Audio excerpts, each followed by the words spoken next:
ಮುಂದಿನ ಬಾರಿ ಎಲ್ಲರೂ POP ಗಣಪತಿ ಮಾಡಬೇಕು ಅಂದ್ರೆ ಮೊದಲು ಮಠಾಧೀಶ ಯಾರು ಭಾಗವಹಿಸಬಾರ್ದು.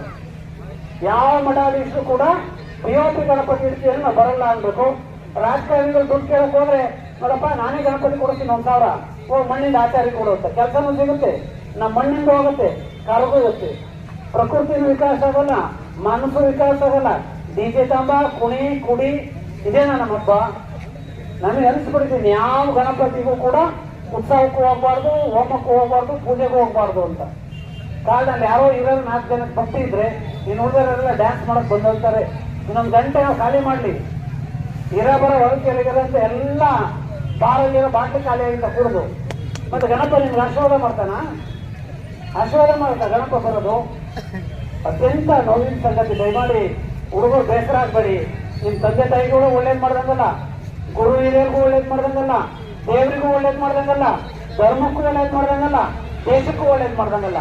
ರಾಜಕಾರಣಿಗಳು ದುಡ್ಡು ಖಾಲಿ, ನಾವೆಲ್ಲ ಬಂದು ಹೋಗಿ ಶ್ರಮನೂ ವೇಸ್ಟು, ಸಂಘಟಕರು ಕೇಂದ್ರ ಇದ್ದಾರೆಲ್ಲ ತಿಂಗಳಿಗಟ್ಟಲೆ ಬಿಟ್ಟು ಕಾರ್ಯಕ್ರಮ ಮಾಡಿದ ಅವ್ರದ್ದು ವೇಸ್ಟು. ಹಂಗಾರೆ ಯಾರಿಗಾಗಿ, ಯಾತಕ್ಕಾಗಿ? ವಿಭೂತಿ ಹಚ್ಕೊಂಡು ಪಂಚೆ ಹಾಕೊಂಡು ಶಿಸ್ತಾಗಿ ಬರೋಣ, ಮಂಗಳಾರತಿ ಮಾಡೋಣ, ದೇವ್ರ ತಂಡ ವಿಸರ್ಜನೆ ಮಾಡೋಣ, ಖುಷಿಯಾಗಿ ಮನೆಗೆ ಹೋಗೋಣ ಅನ್ನುವಂಥ ವಾತಾವರಣ ನಿರ್ಮಾಣ ಆದ್ರೆ ಮಾತ್ರ ಸಮಾಜ ಸುಧಾರಣೆ ಆಗುತ್ತೆ ಹೊರತು ಯಾವ ಬ್ರಿಟಿಷರನ್ನ ಓಡಿಸ್ಬೇಕು, ನಮ್ಮ ಜನಗಳನ್ನ ಜಾಗೃತಿ ಮಾಡಬೇಕು ಅನ್ನೋಂಥ ಸಂಕಲ್ಪ ಇಟ್ಕೊಂಡು ಗಣಪತಿಯನ್ನು ಶುರು ಮಾಡಿದ್ವು. ಇವತ್ತು ಅದೇ ಗಣಪತಿ ನಮ್ಮನ್ನ ಬೇರೆ ಧರ್ಮೀಯರು ಹೀಯಾಳಿಸುವ ಮಟ್ಟಕ್ಕೆ ಇವೆಲ್ಲ ತಂದಿದ್ರ. ಅವರು ಸೋಷಿಯಲ್ ಮೀಡಿಯಾಗ ಹಾಕ್ತಾರೆ,